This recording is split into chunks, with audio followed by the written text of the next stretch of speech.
Ah bah oui, c'est quand même important. Suspense, normalement on fait ça tranquillement lors d'une soirée. Et en fait, c'est ce matin, je me suis pas du tout... J'avais zappé que c'était ce matin qu'on remet les prix, que pour les prix Roche et le prix de Lampa, ils savent pas qui a gagné. Alors, jusqu'à maintenant, Oh, les candidats ne savent pas qui a gagné. bah oui, donc du coup, suspense. Oh, en tout cas, je suis vraiment très, très contente. J'avais eu un aperçu de l'ensemble des prix, l'ensemble des abstracts. Et vraiment, j'ai trouvé... je disais à Michael Nassila hier que j'avais récusé quand même quelques-uns pour les présentations oraux, mais qui auraient vraiment pu bénéficier, auraient dû être présentés, je tiens à le dire. Et que les prix cette année, je pense que le choix, tu peux en dire un mot, Florence. Alors moi j'étais dans le jury du prix Roche qui encourage la recherche en cancérologie, et c'est vrai que les abstracts qui nous étaient présentés étaient vraiment de très bon niveau, et on est très content aussi que dans ce symposium d'addictologie il y ait aussi la place pour, on va dire, la médecine des addictions. Et bien sûr on doit aider les patients à réduire leur consommation, ou à aller vers l'abstinence pour ceux qui le souhaitent, ou proposer des traitements de l'addiction, mais on ne peut pas aussi négliger le côté médical et les conséquences et les dommages induits. Donc j'ai trouvé une bonne session de prix Roche. Ah oui, donc bravo à tous et bravo à toutes. Donc, du coup, suspense. Alors, donc, du coup, je pense qu'on va démarrer et je voudrais donner la parole à Bernard Basset, qui est le président de l'AMPA et qui, il y a 2 ans, qu'on avait fait, je me souviens, j'étais avec un autre représentant de l'AMPA qui souhaitait, si tu veux mettre derrière le podium, c'est peut-être d'autant mieux.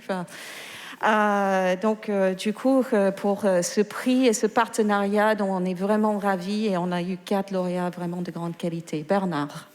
Merci beaucoup. Alors effectivement, je suis très content d'être là pour remettre ce prix de l'AMPA. C'est vrai que quand on l'a créé à l'AMPA, on l'a proposé ce prix. C'était dans l'objectif évidemment de soutenir la prévention et de le soutenir au cours d'un congrès qui soit scientifique.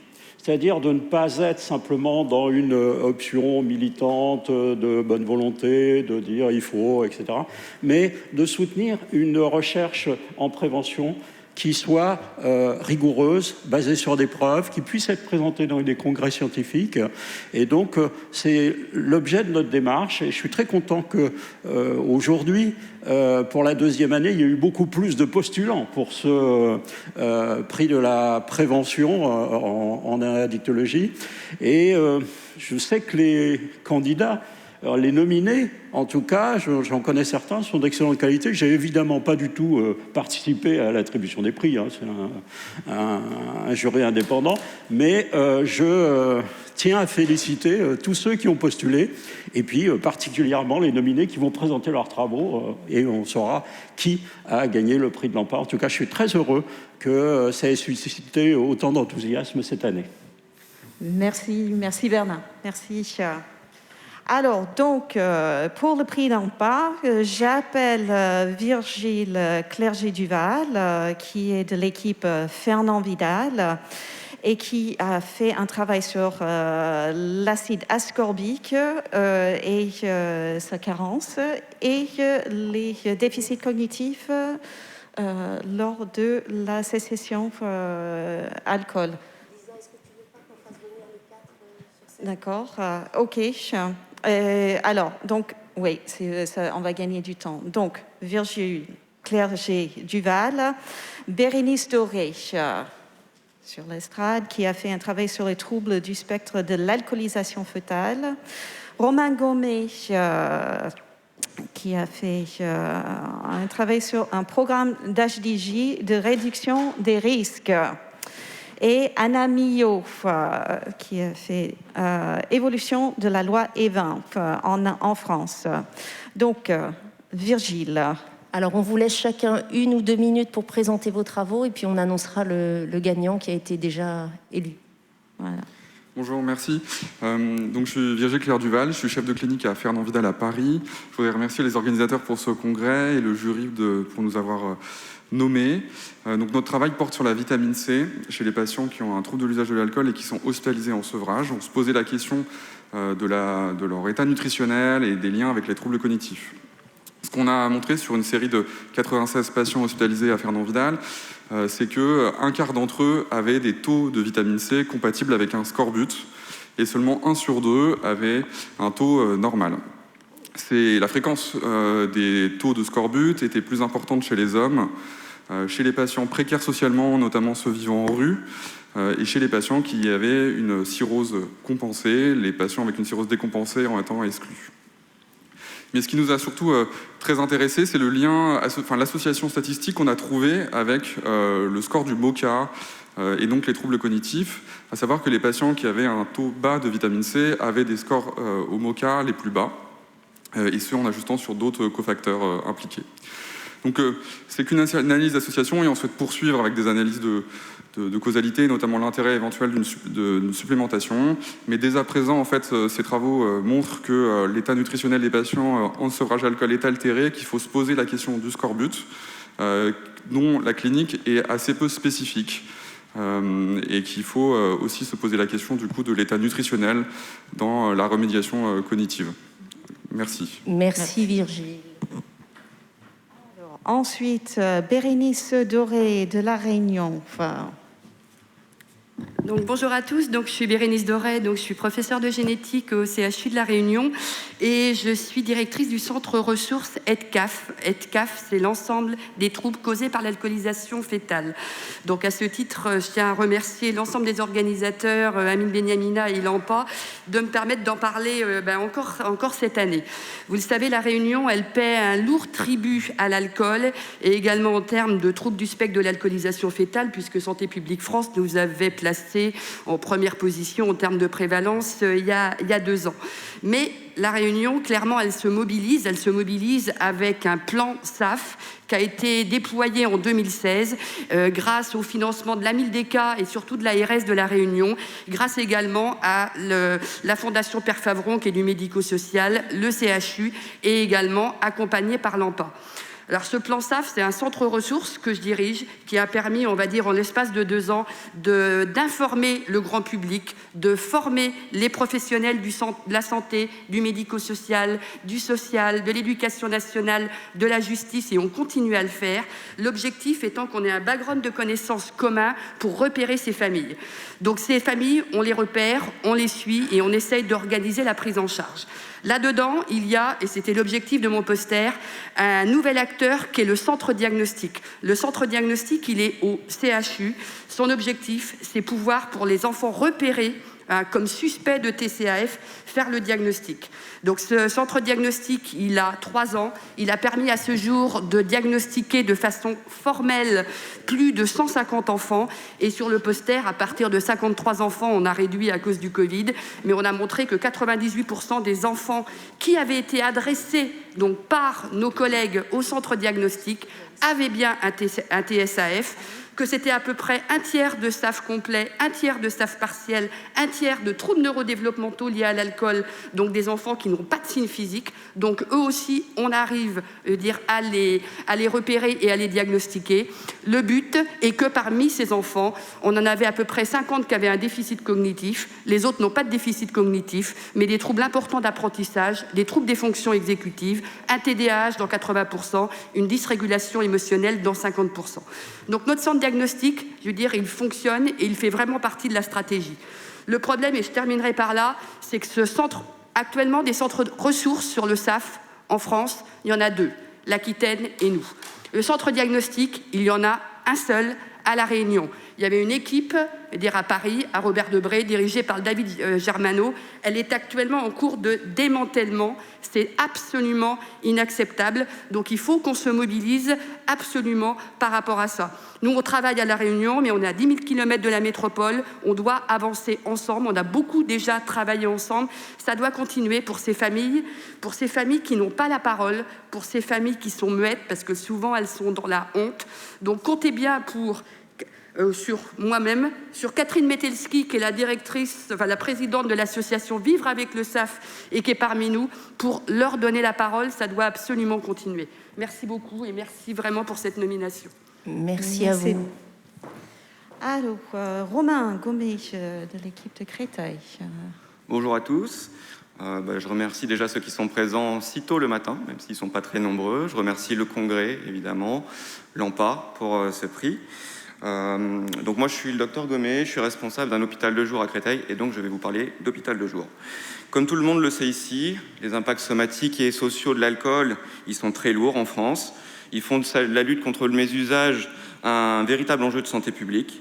Dans ce contexte, on sait depuis des années que viser une réduction des risques et un retour à une consommation contrôlée, c'est une alternative pertinente à l'abstinence. D'une part, parce que c'est plébiscité par globalement la moitié des patients. D'autre part, parce que ça marche. L'offre de soins, pour le coup, elle reste assez insuffisante. Elle se limite essentiellement aux seules consultations individuelles, dans la plupart du temps. Notre hôpital de jour à Créteil, historiquement, il a pour seul objectif thérapeutique l'abstinence. Dans un désir d'innovation, mon équipe a décidé d'élargir l'offre de soins proposée en intégrant des patients qui visaient un retour à une consommation contrôlée d'alcool. Cependant, il restait quand même un certain nombre d'appréhensions. La première d'entre elles, c'est qu'intégrer ces patients puisse entraîner une augmentation de la permissivité pour les patients abstinents qui étaient pris en charge à l'hôpital de jour. Donc on a décidé d'évaluer déjà la faisabilité en intégrant quelques patients non abstinents au cours d'un programme spécifique. Donc ce programme, il comportait des séances de TCC, de la remédiation cognitive, des séances visant la réinsertion sociale, des activités physiques, relaxation, suivi médical, psychologue. Il a été mené à hauteur de 2 journées par semaine sur 2 mois. On a inclus 4 patientes, initialement 5, un patient qui a changé d'objectif entre-temps, donc 4 patientes non abstinentes qui visaient la réduction des risques, parmi nos 10 patients d'HDJ qu'on prend quotidiennement, avec des résultats très satisfaisants. Tout d'abord, en termes d'efficacité, leur consommation d'alcool qui a diminué de moitié, et plus encore en ce qui concerne les consommations abusives.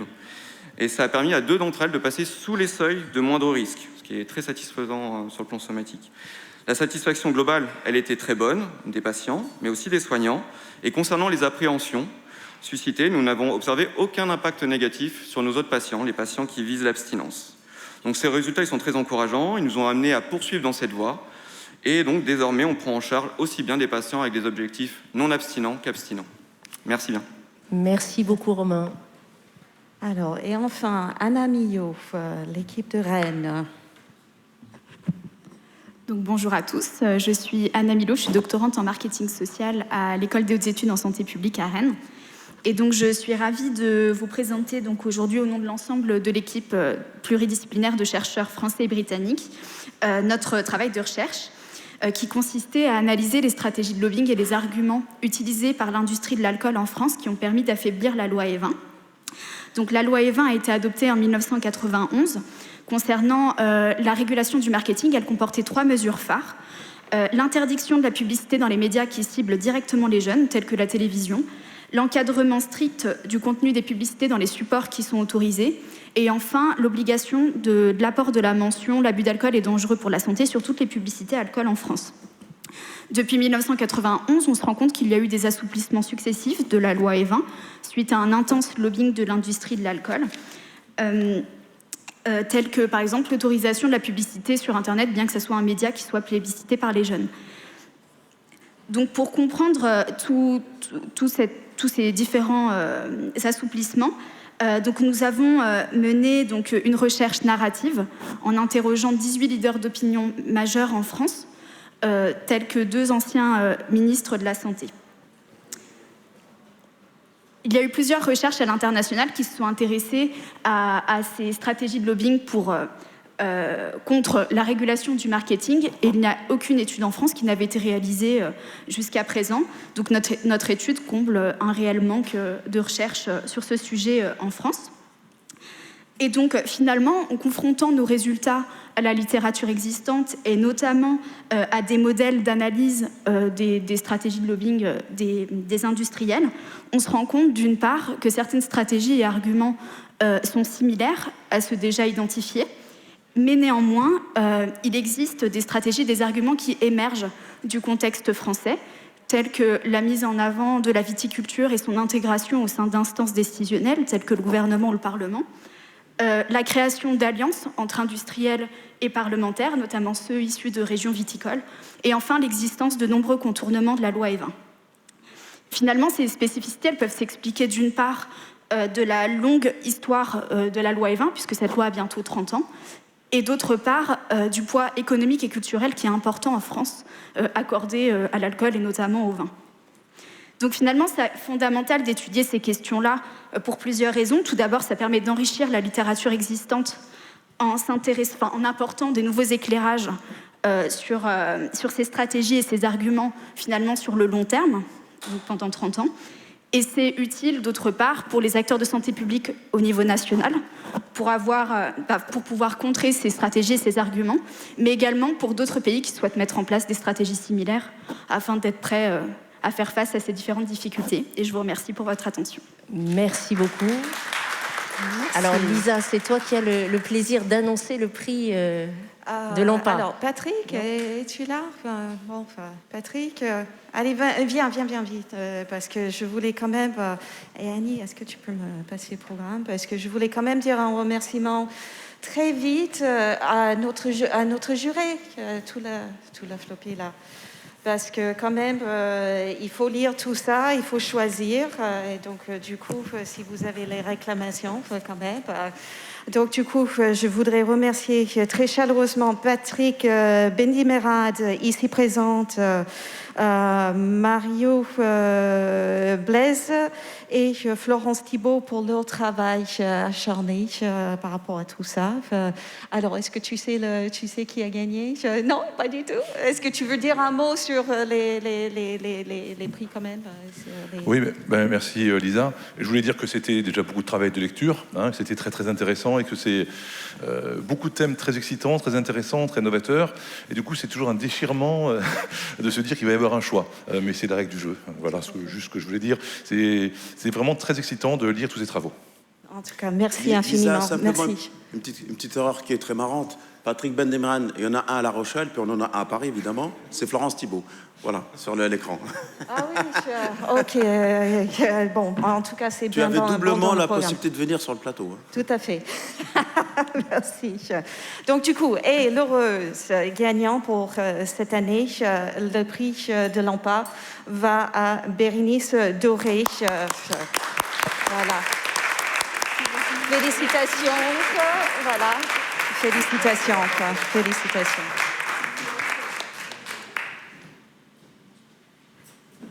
Voilà. Bon, merci. Voilà. Bon, on fera les photos après. Allez. Ben, merci infiniment, merci à l'AMPA et puis merci à l'ensemble de l'Albatros. Je trouve que c'est une reconnaissance pour l'ensemble des professionnels qui, depuis des années, je dis des années parce que le SAF, c'est le moine. En 1968 en France, on est 50 ans après, un petit peu plus, et on a encore de la peine à avancer. Donc pour tous ces professionnels qui travaillent sur le terrain, c'est extrêmement important. C'est important pour nous aussi à La Réunion de voir que notre travail est récompensé parce qu'on a vraiment comme vocation de servir un petit peu de pilote. Donc, comme je l'ai dit précédemment, il faut continuer à avancer. On est sur un terrain qui est compliqué, qui est glissant, mais plus on sera nombreux et ce type de reconnaissance nous permettra vraiment d'avoir du poids pour l'ensemble de ces enfants et de ces familles. Donc un grand merci. Merci. Bravo. Bravo. Merci. Alors, on remercie l'ensemble des nominés et on va appeler maintenant les candidats au prix Roche. Alors, il y a peut-être une diapositive suivante sur le prix Roche. Voilà, très bien, merci beaucoup. Donc, ce prix du laboratoire donné lors du congrès de l'Albatros qui permet de récompenser des équipes qui travaillent dans le domaine du cancer et de la prévention du cancer chez nos patients qui ont des troubles de l'usage des substances. Et donc, j'appelle les 4 candidats. Alors, Bernard Angerville, qui nous vient d'Amiens. Marie-Constance, qui nous vient d'Amiens, mais qui en fait n'est pas venue. Donc, c'est Michael Nassila qui va la représenter. Alors, Vanessa Martel, qui a travaillé à Fernand Vidal, mais qui est maintenant à Pointe-Noire et qui sera représentée du coup par Virgile Clerc-Duval, qui est déjà venu. Bienvenue, Virgile. Et Jean-Baptiste Trabu, de Créteil. Mais du coup, je pense que c'est Romain Gommet qui va le représenter à nouveau. Donc, nous avons 2 revenants. Faites attention de ne pas tomber à l'arrière de la scène. Et donc, chacun, nous allons vous demander de présenter ses travaux en 1 ou 2 minutes. Et puis ensuite, nous annoncerons le prix. Donc Bernard Angerville en premier d'Amiens. Merci aux organisateurs et aussi au jury qui nous a nominés sur ce travail.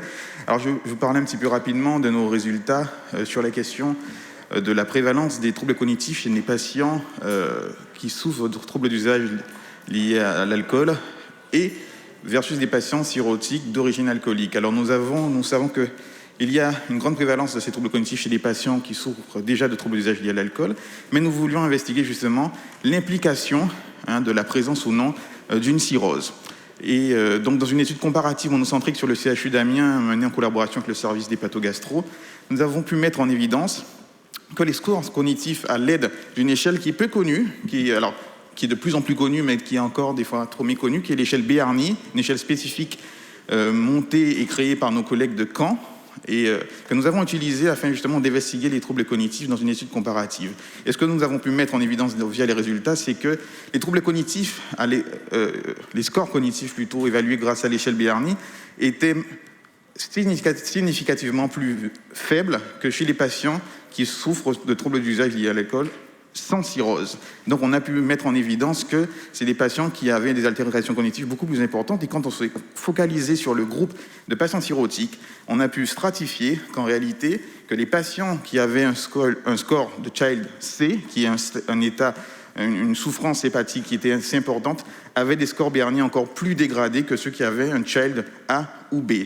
Donc on a montré que non seulement la cirrhose avait un impact sur les troubles cognitifs liés à l'usage d'alcool, mais plus la fibrose hépatique est importante et plus ces scores étaient dégradés. Donc pour la suite, nous espérons pouvoir continuer un petit peu ces investigations et pouvoir aussi intégrer dans le soin, parce qu'on sait que ces patients qui ont des troubles cognitifs, que ce soit dans les soins en addictologie ou aussi en hépatogastro, seront des patients qui seront moins adhérents et qui auront peut-être du mal à enclencher le soin et à être, comme je disais, adhérents au suivi. Et du coup, l'idée, c'est de pouvoir travailler autour de ces altérations cognitives sur des approches médicamenteuses pour justement favoriser l'amélioration de ces patients sur la qualité de vie aussi. Merci de votre attention. Merci beaucoup, Bernard. Merci. Donc, nous invitons maintenant Michael Nassila à présenter le travail de Marie-Constance en 1 ou 2 minutes. Bonjour à toutes et à tous. Merci infiniment à Amin Ben Yamina pour l'organisation du congrès, au jury. Je suis très content. Donc, je ne suis pas Constance Marié, mais je suis très content de venir ce matin parler en 2 minutes de ces travaux. Donc, sachez que c'est une nouvelle... je ne suis pas du tout un expert du cancer, loin de loin. Mon équipe vient de lancer un petit groupe pour travailler sur alcool et cancer, parce qu'on s'est aperçu que quand même c'est une thématique qui est très peu étudiée en France.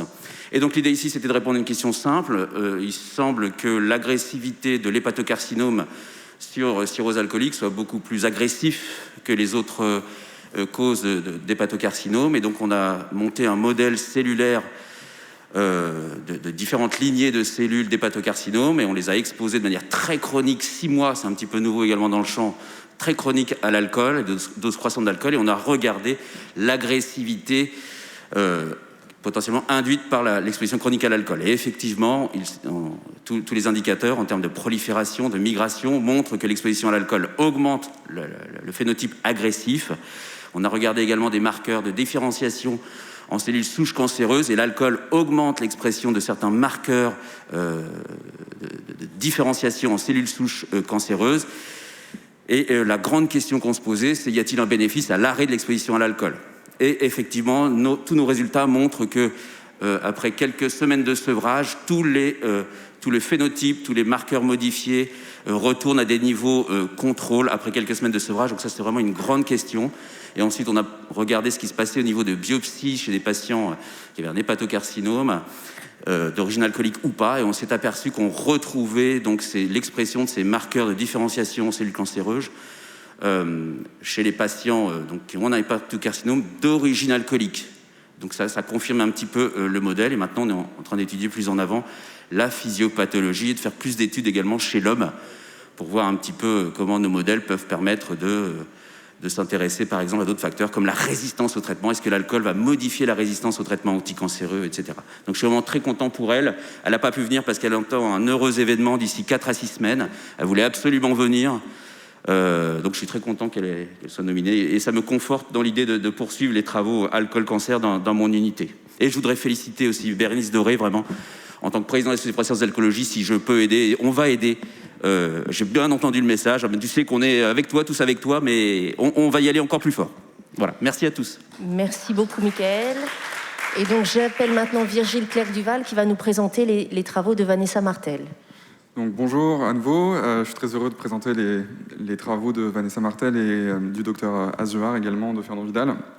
Donc, ces travaux portent sur l'élastométrie pour le dépistage de la cirrhose chez les patients avec un trouble de l'usage de l'alcool.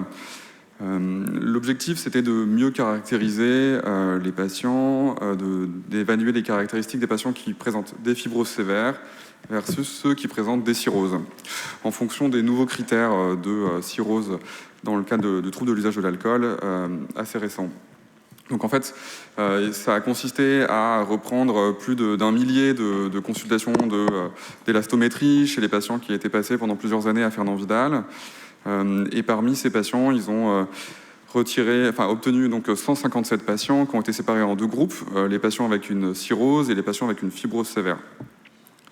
Donc ce qu'ils ont observé, c'est qu'il y avait effectivement des différences significatives sur les marqueurs biologiques, cliniques et échographiques entre les 2 groupes, mais cependant que ces différences, en termes de pertinence clinique, sont assez faibles et ne permettent pas de diriger correctement le diagnostic ou le ciblage d'un dépistage chez ces publics-là. Et donc, en fait, la conclusion, c'est qu'il faut dépister les patients avec de l'élastométrie, et que c'est faisable en service d'addictologie, que ce soit en hospitalisation, en hôpital de jour ou en consultation, et que ça permet de dépister des patients à des stades plus légers, moins avancés, avant la décompensation de cirrhose. Je vous remercie. Merci beaucoup, Virgile. Et donc, notre dernier présentateur pour ce prix, en fait, donc, ce n'est pas Jean-Baptiste Trabu, mais c'est de nouveau Romain Gommet qui va nous présenter les travaux de Créteil. Bonjour, je remercie encore le Congrès pour ce prix. Oui, je remplace le docteur Trabu, qui n'attend pas un heureux événement, lui qui profite de ses vacances avant le confinement, et il a bien raison. Donc nous aussi, il est pathologue, donc il travaille aussi sur de l'hépato, on est un peu dans le même thème. Donc ce qu'ils ont étudié, c'est que le diagnostic de maladie du foie liée à l'alcool, il est souvent posé trop tardivement.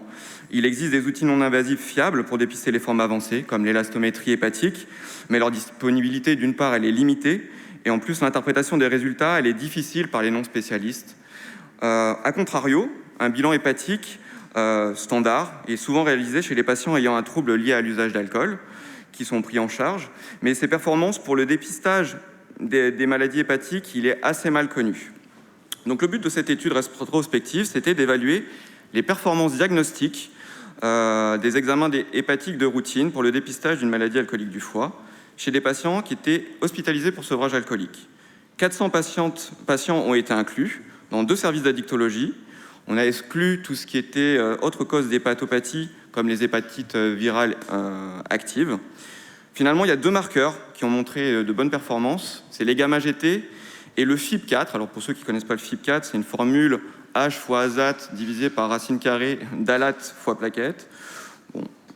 Finalement, ce qui a été montré, c'est qu'un seuil de gamma-GT supérieur à 100 et un FIB4 supérieur à 1,45, Ça avait de bonnes performances avec une sensibilité supérieure à 90% pour dépister une maladie alcoolique du foie, à 98% pour une cirrhose, et des valeurs prédictives négatives aussi, tout aussi satisfaisantes, respectivement supérieures à 95% et 99%. Bon, tout cela pour dire, hormis les chiffres, qu'en pratique, si les patients ont des gamma GT inférieurs à 100 ou un FIB4 inférieur à 1,45, c'est des éléments qui ont une bonne performance pour éliminer une maladie alcoolique du foie ou une cirrhose chez nos patients qu'on suit pour troubles de l'usage d'alcool, et donc ne nécessitent pas forcément d'exploration complémentaire.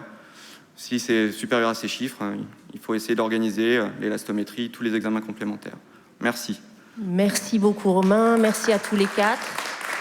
Et donc, c'est mon plaisir d'annoncer au nom du Congrès de l'Albatros le prix Roche qui va cette année à Constance Marie à Amiens pour ses travaux sur les cellules cancéreuses du foie. Bravo.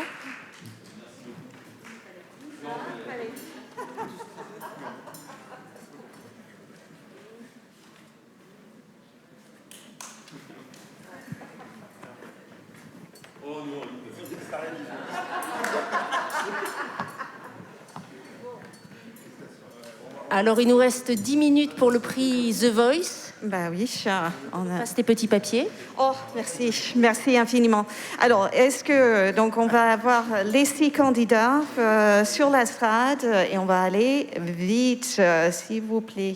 Donc, Sonia Acuna-Vargas de Paris, Mathilde Louise Auclin, Laura Lambert, Alix Morel, Camille Perrotte, qui ne peut pas être présente, mais je résumerai vite fait. Ludovic Poli. Donc voilà, pour The Voice. Alors, et puis il y a encore notre cher Romain, qui va dire juste un mot sur l'association des jeunes et The Voice. Bon, la persévérance paye ou pas, de toute évidence. Ça, c'était la leçon du jour. Bon, je ne suis pas là pour récupérer une autre statuette, juste pour vous présenter rapidement la session The Voice et remercier mes collègues. Alors moi, je suis le coordinateur addictologie de l'AJPJA, donc l'association des jeunes psychiatres et des jeunes addictologues. Si parmi vous, il y a des personnes qui ont passé leur diplôme, leur DES de psychiatrie ou leur diplôme d'addicto il y a moins de 10 ans, vous êtes les bienvenus. Notre association, elle vise à fédérer les jeunes professionnels à travers des prix plutôt attractifs pour les congrès, à travers la possibilité d'écrire facilement des articles dans certaines revues, à travers des revues un petit peu aussi à prix négocié, et aussi en organisant des journées de formation. Donc on est très content, en tout cas depuis 3 ans maintenant, que le Congrès de l'Albatros nous permette de mener une session jeune sur le thème de The Voice. Et je tiens à féliciter les 6 candidats, même s'il y a des remplaçants, les 6 candidats pour ce qu'ils ont présenté, parce que cette année, c'était très, très fort. On a passé une super session grâce à eux. Merci. Merci. Alors, donc, du coup, on est pris par le temps et le président du congrès va me faire des gros yeux. Donc, vraiment, 2 mots sur ce quoi vous avez travaillé et vos résultats, s'il vous plaît. Donc, on démarre avec Sonia. Et bonjour, merci professeur Benhamina, merci à vous tous qui êtes présents. Donc, je suis Sonia Acuna-Vargas, je travaille comme neuropsychologue à l'hôpital Cochin, Oxapa-Cassini, et je fais partie du réseau de réflexion sur les troubles cognitifs liés à l'alcool, RESALCOG. Nous avons travaillé sur l'utilisation de la réalité virtuelle chez les patients présentant un trouble cognitif sévère lié à l'alcool, avec comme objectif de savoir si cet outil est toléré par nos patients. Donc, nous avons effectué un recrutement de 20 patients avec ces troubles cognitifs sévères liés à l'alcool, sevrés d'épiamoin, avec qui nous avons effectué une intervention de 20 minutes et nous avons demandé aux patients de se déplacer dans un environnement... Résultat. Vraiment, on veut passer au résultat. D'accord, les résultats, résultat. D'accord, les résultats, c'est que c'est un très bon outil, c'est prometteur, c'est toléré par nos patients et ça permet de diminuer significativement l'anxiété chez les patients. Merci beaucoup, parfait. Sonia. Bravo, exactement. Alors ensuite, Mathilde-Louise Auclair. En 2 phrases, s'il vous plaît. Qu'est-ce que tu as fait? Qu'est-ce que tu as trouvé? Bonjour, je suis psychologue au Centre hospitalier de Versailles et j'ai présenté donc une recherche, les premiers résultats d'une étude de remédiation cognitive, ANXAPA. Ce qu'on cherchait, c'est comment la remédiation cognitive, en améliorant la cognition, pouvait aussi améliorer d'autres facteurs chez nos patients, et notamment la qualité de vie et la réduction du trouble d'usage des substances chez des patients qui ne sont pas du coup forcément abstinents. Et pas que de l'alcool. Ce qu'on a trouvé déjà sur une petite cohorte de 15 patients, c'est qu'on a une amélioration de la mémoire, de l'attention pour le plan cognitif, également une amélioration de la qualité de vie, ce qui était ce que l'on recherchait, et une amélioration significative aussi de l'anxiété et de la perception de la gêne cognitive. Magnifique. Merci beaucoup Mathilde. Donc en plus, ça fonctionne, donc à voir. Ok, et Laura Lambert. Bonjour à tous, merci de m'accueillir ici pour présenter mes travaux. Du coup, je suis Laura Lambert, je suis en 3e année de doctorat dans l'équipe du professeur Marc-Henri Lacombe dans le laboratoire Sommeil Addiction Neuropsychiatrie. Et dans le cadre de ma thèse, j'étudie la possibilité du lien entre le craving et l'insight. Pour cette première étude, nous avons mené une étude transversale sur la cohorte Addiction Aquitaine, dans laquelle nous avions 660 patients, initiant une prise en charge en addictologie. Et nous avons montré dans cette étude que les sujets qui avaient un faible insight de besoin d'avoir une prise en charge rapportaient significativement moins de craving en termes d'intensité et de fréquence sur les 30 derniers jours par rapport à ceux qui avaient un meilleur insight. Voilà. Magnifique. Merci beaucoup. Merci. Alors, Alex Morel de Paris. Bonjour, Alexandra Dereux, donc je suis responsable de l'hôpital de jour de l'hôpital Fernand Vidal et je remplace Alix Morel qui s'excuse de pouvoir être présente aujourd'hui. Merci aux organisateurs de l'Albatros et à la JPJA de nous avoir permis de présenter les résultats de notre étude qui était une étude sur l'efficacité de la télémédecine pendant le confinement en hôpital de jour d'addictologie. On a pu avoir donc 5 hôpitaux de jour qui ont répondu, qui ont participé à l'étude, une cohorte de 96 patients et ce qu'on a pu montrer, c'est qu'on avait... les programmes, c'était de la télémédecine par téléconsultation et des groupes en visio au moins une fois par semaine pendant 8 semaines. On a pu vérifier notre hypothèse principale qui était un taux d'hospitalisation de 7% qui était comparable avec celui observé en 2019 et un très bon taux de maintien dans les soins avec 85% à 8 semaines des patients qui à 8 semaines étaient encore en suivi. Et donc juste pour conclure, on peut vraiment voir l'intérêt de la télémédecine pendant le confinement qui malheureusement va reprendre là et donc l'intérêt de cet outil actuellement et l'intérêt aussi de la prise en charge en présentiel pour permettre une alliance thérapeutique suffisante pour cet outil. Voilà. Merci beaucoup. Magnifique. Merci Alexandra. Merci. Allez, donc du coup, Camille Perrotte, qui ne pouvait pas être présente, mais qui a fait un travail sur les liens entre le harcèlement scolaire et les conduites addictives. Il a fait un PPC 17 pour mesurer l'intensité du harcèlement. Il a mesuré l'alcool, le tabac et le cannabis. Et surtout, résultat, les élèves les plus harcelés avaient un score augmenté en termes de gravité au niveau de l'audit, au niveau du score de tabac et au niveau du cannabis. Donc, on doit vraiment faire attention à l'harcèlement scolaire. Et vraiment prêter une attention par rapport à la gravité. Donc, merci Lisa d'avoir présenté les travaux de Camille. Et il nous reste Ludovic. Si tu veux dire en 2 mots sur quoi tu as travaillé. Bonjour, je suis Ludovic Poli, donc je suis psychiatre au Centre psychothérapique de Nancy. J'ai travaillé sur les effets de l'alcool sur la rétine. Qu'est-ce qu'on a mis en évidence ? Avec des électrorétinogrammes sur une vingtaine de sujets, qu'il y avait donc des dysfonctions de certaines ondes et qui pourraient nous servir de biomarqueurs dans la prévention ou dans le suivi du trouble de l'usage de l'alcool. Voilà, merci. Merci. Merci. Et donc c'est Romain Gommet, alors, comme représentant des jeunes addictologues, qui va remettre ce prix. Et à qui dois-tu remettre le prix, Romain ? Je vais quand même demander à Emmanuel Perret et Mouvengel de me rejoindre sur scène. Très bien, venez. Mais qui est de la JPJA. Et alors, je ne sais pas si c'est pour ça qu'elle n'a pas voulu venir, mais je n'avais pas remercié les coachs tout à l'heure. Donc, il y a Emmanuel Perret qui les représente. Il y avait Laurent Carilla et le professeur Franchito qu'on remercie. Et le prix, on va le remettre à Laura Lambert cette année.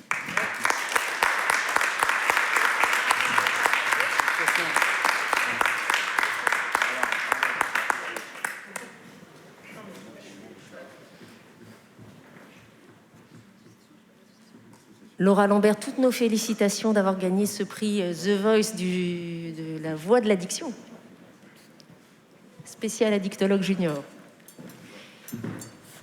Du coup, merci à tous, merci au congrès de m'avoir accueilli et d'avoir permis que je puisse présenter mes travaux. Merci à l'association AJPJA, que je n'écorche pas le nom cette fois-ci, et au coach pour m'avoir aidé dans cette entreprise. Et merci à mon laboratoire et au professeur Marc Oriacombe de m'avoir permis de venir ici. Merci à tous. Bravo à tous, bravo à tous nos nominés, à tous ceux qui ont reçu des prix. Et on n'est pas trop en retard pour enchaîner avec la session tout à fait. de ce matin. Merci infiniment. À l'année prochaine, j'attends vos travaux avec vraiment grande impatience. Merci à vous.